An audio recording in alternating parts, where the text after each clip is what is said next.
You've had a gout attack and you're wondering, is there a solution to this misery, number one?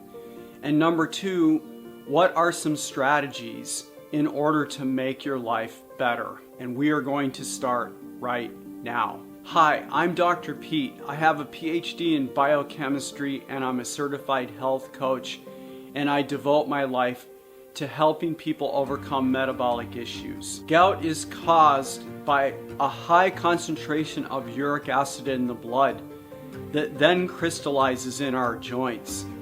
Most of the time, people experience gout when the uric acid crystallizes in the big toe joint, although it can also crystallize in other joints like in the knees. Understand that there is no cure for gout. And furthermore, gout is associated with a condition called metabolic syndrome, type 2 diabetes, obesity, and cardiovascular disease. So if you've come down with gout, solution number one is to get a blood test. And specifically what you're looking for are the markers of metabolic syndrome, which are also the markers for type 2 diabetes, obesity, and cardiovascular disease. These markers include but are not limited to high blood pressure or hypertension, a high fasting glucose level, dyslipidemia. What do I mean by that word? I mean the relationship between HDL, which is normally considered the good cholesterol, right? The HDL is going to be low and your triglycerides may well be very high. This is just one example of dyslipidemia. And systemic inflammation. I have placed a list of the markers that you should have analyzed in your blood work in a link in the description of this video. This blood work, if analyzed correctly, and all of the tests that I recommend are done, will tell you where you are on this continuum of metabolic syndrome towards type 2 diabetes, obesity, or cardiovascular disease. So the blood work is super important to do. You need to know or understand the relationship of the high uric acid in regard to these other aspects of metabolic syndrome. The best hypothesis that we have in terms of what is driving the high uric acid in many of us, millions of us actually, it turns out, and then the consequential gout attack that happens later, is the high sugar that we have in the standard American diet, along with the high carbohydrate content. Of the carbohydrates, the crucial type of sugar that we find in carbohydrates that is contributing to the uric acid is the sugar molecule called fructose. We find fructose in table sugar and also high fructose corn syrup, which is the most frequent sweetener that you find in soda pops, fruit drinks, and also energy drinks or sports drinks. Understand that the standard American diet, which is high in carbohydrates, is driving metabolic syndrome because of the high chronic expression of insulin.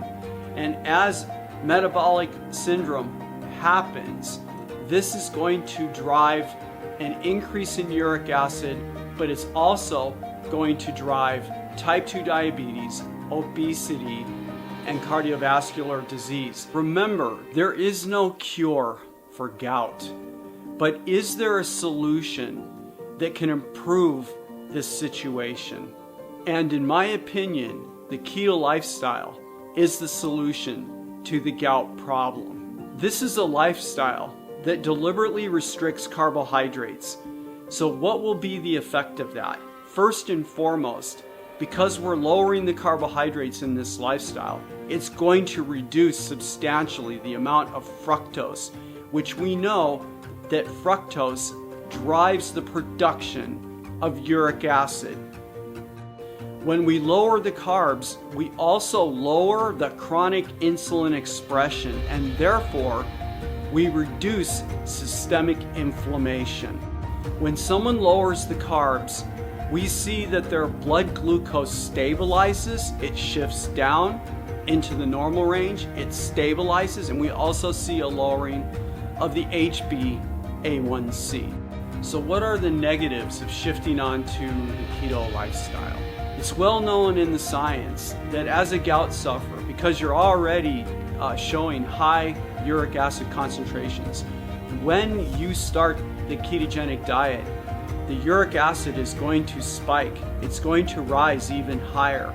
This usually happens in the first couple weeks in the keto lifestyle, and it's happening because as we lower the carbs, our body begins to burn fat, and we produce this class of molecules called ketones, thus the keto diet.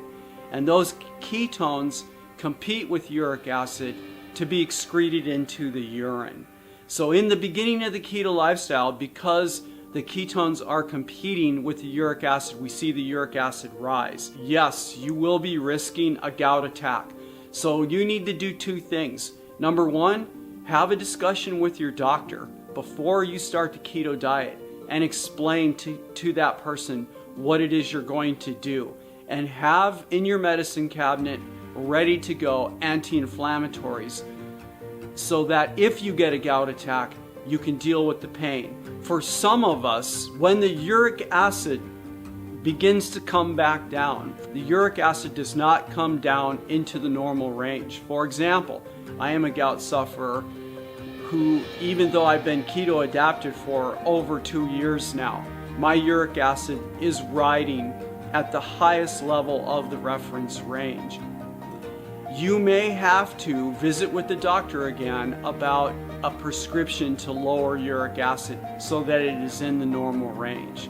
However, if you are compliant with this lifestyle and you are keeping the total carbs that you eat each day in the range of 50 total grams per day, and you are compliant with that limitation, then the probability of having future gout attacks is slim to none. The most common reason why somebody in the keto lifestyle undergoes a gout attack, it's because they've started eating carbohydrates again. I believe that gout is a function of the high inflammatory nature of the standard American diet. When that is combined with high uric acid, that's when we get the crystalline formation of the uric acid in the joints and the gout attack. So keep the carbs low and you're good to go.